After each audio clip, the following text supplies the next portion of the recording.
Okay, I got a whole Formlabs ecosystem here, and we're going to go through and see what's actually in the boxes.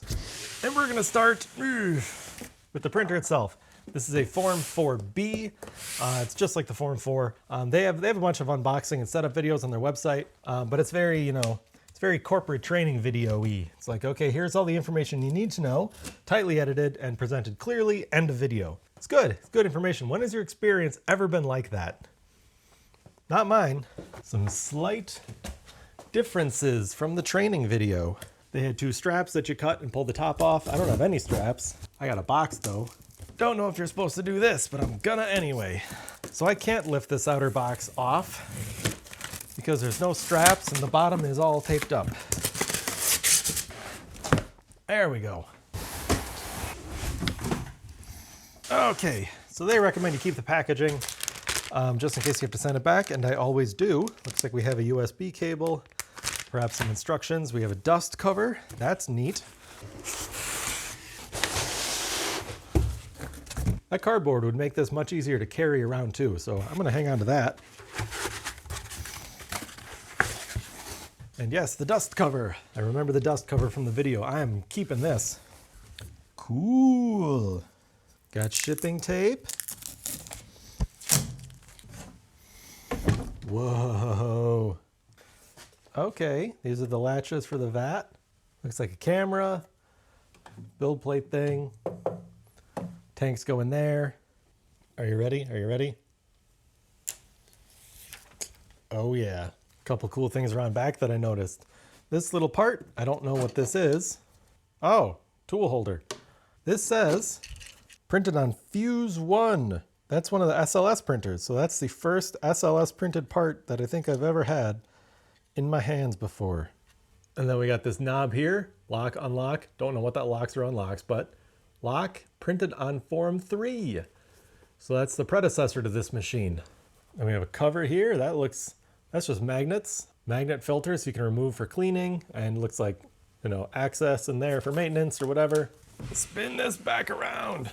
This is easily the coolest, highest build quality type machine I have seen so far, by a lot. It's also the most expensive machine I've seen so far. I'm sure those two are related. So like I said, this is the Form 4B. Form 4 and the 4B, I'm told, work exactly the same. The only difference is there's a couple of little materials things or whatever, and certifications to make sure that this can print biocompatible resins and they don't get contaminated or whatever. I see back there what appears to be linear rail. This looks pretty cool. And how nice the orange color goes with my new blue walls. Matches my channel colors. How about that? I'm sure you've noticed we don't have no vat, nowhere to put the resin. Well, that's what's in this box. They call it a resin tank. Other companies call it a vat. I don't know what the difference is. Definitely nicely packaged. There it is. There's the release film. Looks like we got a cover for the film, so when it's not in use, you can store it. I also read somewhere these stack nicely. That must be the chip. They said the machine can read if you have multiple vats. It'll keep track of how many uses you have on this vat. So it'll tell you when it needs to be replaced. Looks like the film is not replaceable. So when the film goes bad, you got to replace the vat. Let's see, it goes in like that. Push these in. All right, that's nice and easy. Holds it in. This little doohickey is for this thing. This little doohickey here is the mixer. This does a bunch of stuff. That'll be interesting to watch. They said that goes in here. Push the clip. Okay, neat. Now we're missing the build platform. This part, that part's really simple. It's just a build plate. It's pretty chunky, big and chunky. All right. That's that, pretty simple. But that's not all. I got another one. This is a different one. This one supposedly is flexy. That's kind of neat. Oh yeah, it's just, wow. Powerful magnets. So this can be removed and flexed to pop the things off. Put that in the packaging for now. And then it's got resin cartridges that go in the back here and then dispense straight down into the vat. One thing I was concerned about, this is a 4B, so it prints biocompatible stuff, right? This is not a biocompatible resin. This is clear cast. It's for investment casting. This is a biocompatible resin. This is Biomed Durable. How do you prevent this in here from eventually contaminating this? Because you don't want non-biocompatible resin contaminating your bio resin, right? I was kind of concerned about that because you can clean stuff, but if you ever clean like underneath a vat, there's always like where the film touches the bottom of the thing, like there's contamination. I've had white resins that have been in a printer for a long time, and then suddenly a bit of green shows up in one corner. I was using green before the white one, so it was contaminating.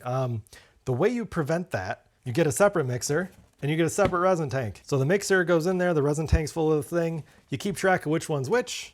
I also have a separate build platform. I got the Flex and the normal one, but the build platform is just a flat plate, so obviously that's gonna be a little easier to clean. Every time you put in a new kind of resin, everything that resin touches is not contaminated, except for the build plate, which you can clean. Or you can have multiples of those too. And yes, I have a third kind of resin here, and a third tank, and a third mixer. All different. I'm gonna need to find a place to put all this stuff. I'm gonna need a storage solution or something. Okay, let's say we want to use this, the Biomed Durable. I'm gonna zoom in. On the top here, there's like the top here with the vent. Supposed to open the vent when you're gonna use it, and don't open the vent when you're not using it. In the bottom, there's like this pinch valve thing that I think that's how it dispenses it. Let's see, pop. Just drops in there. Oh, that's neat. In this little window, you can see which resin bottle's in there. This one also comes with this row of stickers, and it looks like it's supposed to go right there on the vat. So remember I said we have one vat per resin. We don't want to mix up the resins in the vat, especially with this Biomed stuff. Okay, now I guess we'll start here with this thing. Oh, leveling disc, that's neat. I did it the old-fashioned way off camera, leveling the bench. Let me get this. Already did that. Power cable time. Okay, this ain't the power cable. Looks like just a standard one of these. Must be doing its checks or something now. And there it goes, initializing. Huh. My neighbors have an LG oven. Interesting. Let's see, enable camera. Sure. Oh, it flashed. It's going through, I did all this before this showed up. Vent cap is open. Get ready to print. Boom, it just did it. I scanned the QR code, did it on my phone. Your Form 4B is ready to print. Cool. That was easy. Although it does say it's not ready. Confirm the platform is clean. I should probably clean that because I unpackaged it, but I didn't wipe it down. I'll just pretend it's clean. Is it locked and clean? Yeah, it looks good. Yes. Tank, it is locked. It is unused. Mixer inserted and locked, yes. Cool. Ready in green. Neat, send jobs. I don't have any jobs on this printer. So it looks like that's all the setup for the printer. I guess it's computer time now. All right, well, that was pretty easy. We're gonna see what happens when we wanna print something. Just gonna open up Form, Preform. That's what it's called, Preform. Okay, here we go. I've been messing with this before, and as you can see, it's got nothing printed. It does have me logged in. I'll click this. Choose printer. 4B, there it is. Okay, well, it's already logged in. Biomed Durable, it knows what's resins in there. It knows the vat is unused. Got a layer thickness there. Print settings, I guess default. We'll just do default. Now I have a file here where I made myself a wedding ring.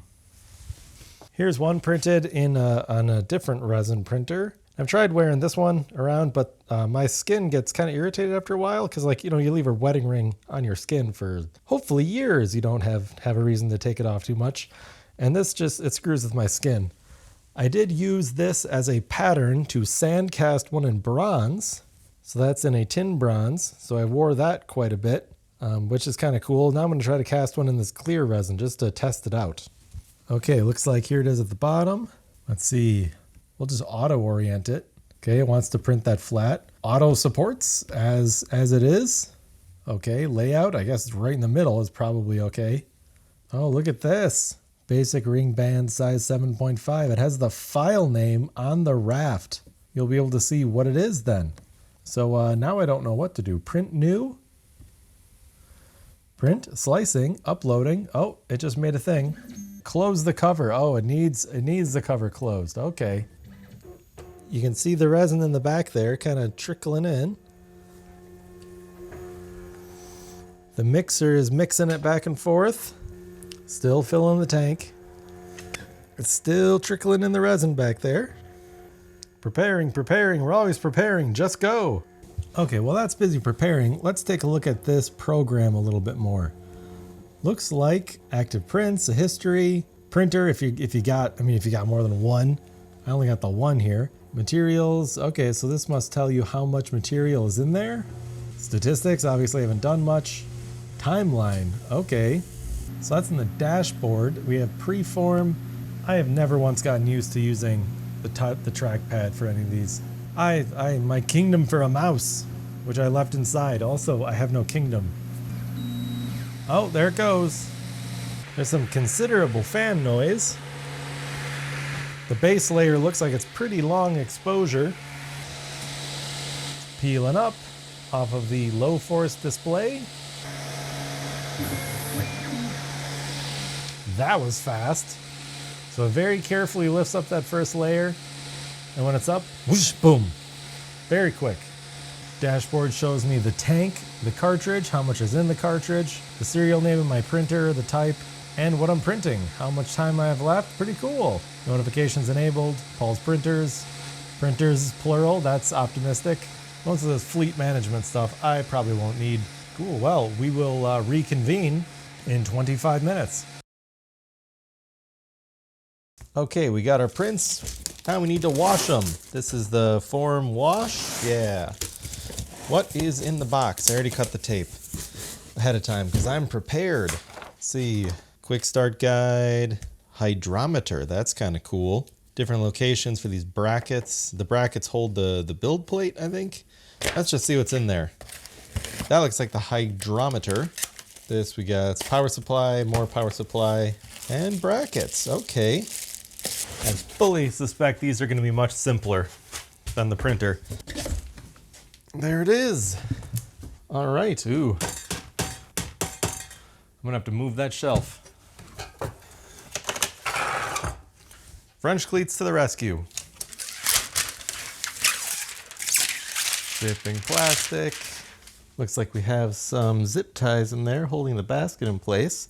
If I remember watching the video right, this basket will raise up, which will be kind of nifty, and I probably don't want to crank that on there with these twisty ties. That sounds like it might break something. Let's see, start, default, we can select different times. High and low speed. And oh, I'm gonna hit the raise button.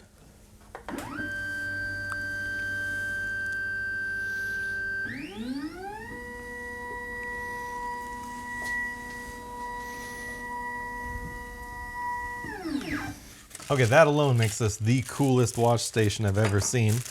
Anything that makes a cool whirring noise and moves a little bit, that wins.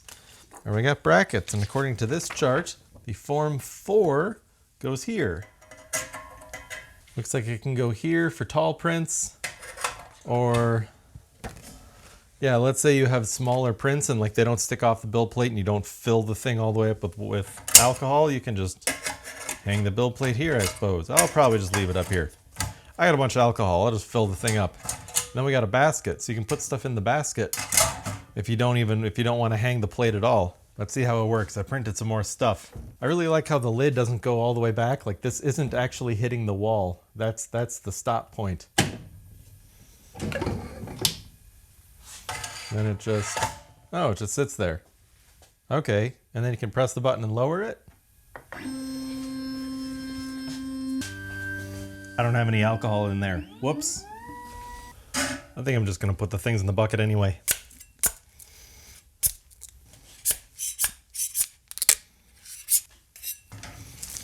Now we go straight back to printing more stuff.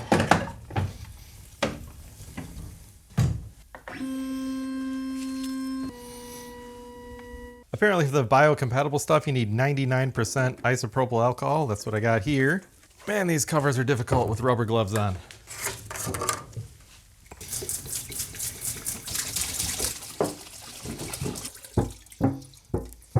So we got 10 minutes, speed, Number of washes, 0. This is the first use. Go.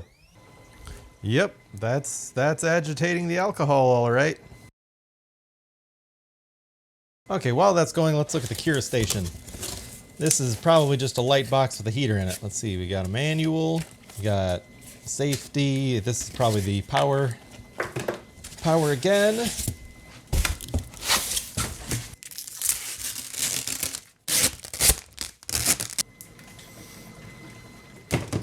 Oh, neat. We got a mirror box top and bottom. That's good. I always wondered why they didn't mirror image the inside of these things more often. The plate was at the bottom of the box. Don't pitch the box out just yet. Okay, that's easy. Cool. Minutes, temperature, custom profile. Look like they have profiles for a bunch of the things. Biomed amber, black, clear, white, black, castable. I don't see Biomed durable. I'll have to check their website. Anyways, I can't use this until that's done washing. And according to the instructions, I'm supposed to let it wash, then I have to let it air dry for like a half hour. So we're gonna have to cure it later. But that's pretty easy. That's pretty easy to set that up. Pretty easy to set that up. The printer was pretty easy also. You know, it helps that all this stuff just kind of works. You know, and I got plenty of space here.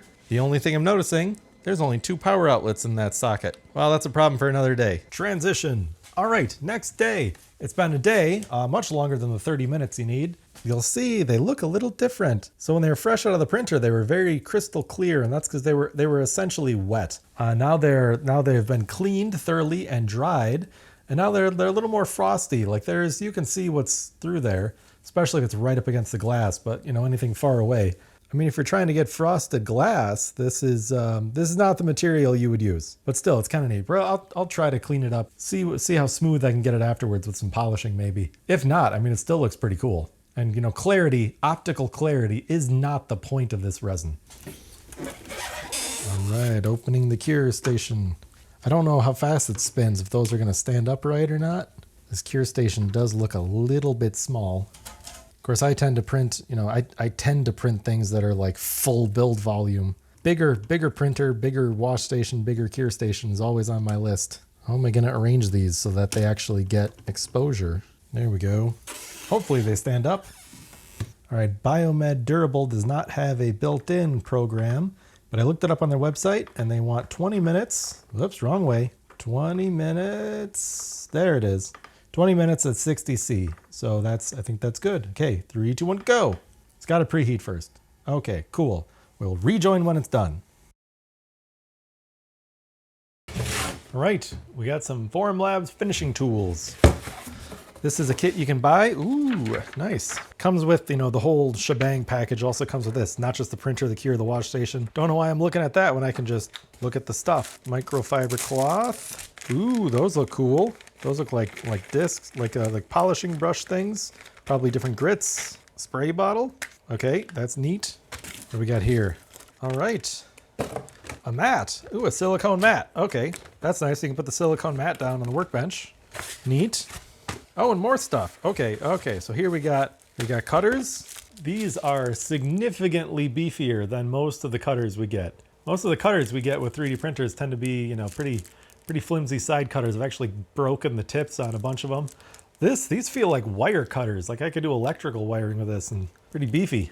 Then we got, okay, a hobby knife. Nice, soft grip. And then here's a bunch of different blades for it. More bits. Looks like, you know, grinding stones maybe, and then these are like the metal ones, and then like the bladed things. Then we have two rotary tool thingies. Okay, rotary tool, speed adjust. And we got, okay, these are other adjustable ends with different sizes. And we got, looks like a plug-in. Is this like a battery operated thing, or does it have to be plugged in? And then this is a place to hold it while you're working. All right, and then we got another one. Okay, ergonomic pen sander. It's a little different end on it. What's in here? Oh, I see. And these are like little pads, little different shaped pad things. They must be, you put like sandpaper on the end of it, and you can have different shaped pen sander deals. Okay, nifty. I don't think I've ever had one of these before. And underneath, and there is some sandpaper. Cool. So basically, even if you don't have anything, You can just buy like this whole kit thing, and it comes with all this stuff that you could need. I'll organize that later. I'll probably make something to store all this in. But it's kind of cool to know that like you can just buy this kit and it comes with everything. And that's not all. We also have this called the Finish Kit. Okay. Ugh. I think the Finish Kit and the finishing tools are supposed to come together or something. These are some buckets. Let's see. Okay, a bucket and a basket. This looks like the solvent basket that's in the Form Wash. Yeah, that looks an awful lot like the one in the Form Wash, but it's not quite the same. Okay, cool. You can hang it. That's neat. You can dip it. And you got two of them. So I imagine this is like if you want a bucket of like alcohol or in another bucket, or maybe like alcohol and water or something. Okay, future me interjecting a little bit. There's a few reasons why you would want 2 more buckets for a wash solution, even in addition to the Form Wash, which I have over there. If you have, say you have all filled with IPA, this is IPA, isopropyl alcohol, this too, and the Form Wash, that's still a good idea because you can avoid contaminations like this. So this here is clear V5, it's a clear resin. This here is Biomed Durable, it's a durable resin. This is just a rectangle for a future toughness test. And this is clear cast. This is an investment casting resin designed to burn away so you can make jewelry, which I will be doing with this ring in the future. This is designed to burn away. That is not. If you have, like you clean a whole bunch of this in a solution, then you clean this, you can get some of that on this and that won't burn away. Maybe it won't burn away perfectly cleanly because it's not designed to, and that can foul up your metal casting later. Or say you have a non-biocompatible resin, you can contaminate your biocompatible resin. But there's another reason. Imagine this was black, this was white, and this was clear. Say you clean a bunch of black stuff, you end up with some of that resin in the solution, then you go to clear a bunch of white or a bunch of clear, and that's obviously going to contaminate. You're going to get like a little bit of black in there, and you don't want that. So you can separate out for that reason and have multiple wash buckets. Another reason, there's another kind of washing solution that it's unlike IPA. You don't just wash it and let it dry. You wash it, and then you have to take your stuff with that solution and rinse it off in water. And what you can do is have 1 bucket with that solution and 1 bucket with water. So you can wash it in the solution and then wash the solution off in the water. Hope that helps.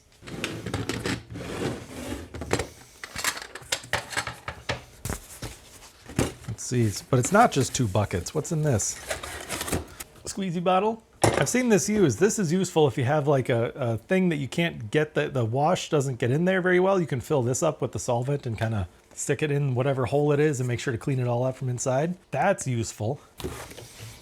Then we got this. This looks like the build plate clamps into there. Let's see. Yes, indeed. There's something on there. That's in clear cast resin. And this is kind of cool. Printed on a Fuse 1. That's their SLS printer. That's a really cool piece of hardware. I mean, it's all really cool. Feels very cool as well. That must be for like hanging it on, and then you can like hang it off the side maybe, so you can wash a whole plate in a bucket. Future me again. This is not designed to clamp onto the side of the bucket, although it certainly can do that. This is actually designed to clamp onto a table, and then you can use the tools to scrape the prints off the build plate. Unfortunately, my workbenches are flush to a 2x4 thing, and these brackets here do not have a 4-inch throw, because why would they? That's ridiculous. But I can simulate what they do with my woodworking bench hook. Clamp onto the side. That clamps on, nice. This goes on here. And then you can use the other tools to scrape your prints off. There aren't any prints on here at the moment, but you can see how that would work. Okay, nice. This is a scraper. This is to scrape things off the build plate. It's actually pretty nice and ergonomic. Much better than just the putty knife they give you with other printers. Another side cutter. This is more like a normal side cutter that you get with other printers, but this one has these nice grippier handles. That's kind of neat. Cool. Can never have too many of these, especially since I keep breaking the things. And here's another spatula. Oh, this one's got rounded ends. Probably, again, for scraping prints off the bed. And what do we have here? More scrapers. Oh, I see. Okay, it's like a razor. It's like a razor, but it's plastic. And then it has exchangeable tips on there. So this is, this is probably for even more scraping. Sometimes when you scrape something off the plate, you'll end up with tiny, tiny pieces stuck to the plate. And the other methods aren't very good at getting rid of it. This might be kind of nice, having a plastic scraper. It is like a knife edge on there. So that would be pretty nice without marring the crap out of the surface. And there's stuff under here. I wonder what's with these. Oh, these are gloves, rubber gloves. So most printers that I've gotten, they come with they look like exam gloves, like latex gloves or something. These look just like the nitrile gloves that I buy. And that's important because you really do want nitrile gloves. This is a lot of freaking gloves. Wow. Let's see what size gloves these are, because my hands are kind of weird shaped, weird sized. That fits like a, I don't know, like a extra large nitrile glove, the extra large size that I can buy. I usually want the large. The hand is very loose on the larges. A lot of it's very loose, but the fingers aren't quite long enough on the large. This feels like extra large. I mean, what is this? The thing is, most of the Formlabs resins aren't that bad. They aren't like full of ACMOs and they don't reek up the place, but you still want to wear gloves if you're touching uncured resin. That's freaking vacuum sealed and everything. Oh, they're like little soft rags. Okay, neat. Yeah, little wipe down rags. Tons of those as well. Wow. Okay, so it's pretty obvious between all this stuff and all the extra equipment for the printer, I'm gonna need to start building some storage solutions. Also, because I'm trying to keep the Formlabs equipment and the other 3D printer equipment separate. That is so cool. It just sounds cool when you hit it. This thing, I need to get a couple of these though. That's really cool. Oh, that stacks too. And that's not all. We also have a solvent pump. I did take a peek at this before, but I didn't take it out of the bag. Okay, I assume I need batteries. This thing needs batteries. D-size batteries. I don't think I have D's in the house. I'll have to go to the store. Yeah, D batteries. And this, I think this is just to move the solvent if you're taking it from one bucket to the next. Or, just transferring solvent. You don't have to pour and gloop it all over the place. So you stick one end in the whatever and then it comes out the other or something. And am I seeing this right? This looks like a clip for this. Yeah, you can basically just start with nothing in your shop, order that big old package from Formlabs and get all of the stuff you need to start from zero.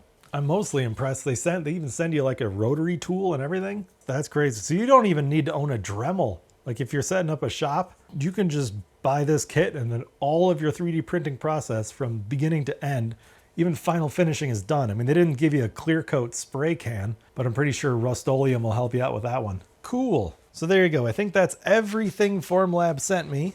And I am very impressed. Not just the printer and the resin and the cleaning and the cure and wash station. It's like literally everything else. Everything else you could possibly need, and not just like a few token gloves and a few token filters or something. It's a giant stack of wiping cloths and like a huge handful of nitrile gloves. So you got enough for everybody. Hopefully I'll get to put all this stuff to good use very soon. Stay tuned for that. I got half a dozen videos already planned and a bunch more kind of on the list. So subscribe if you like seeing that.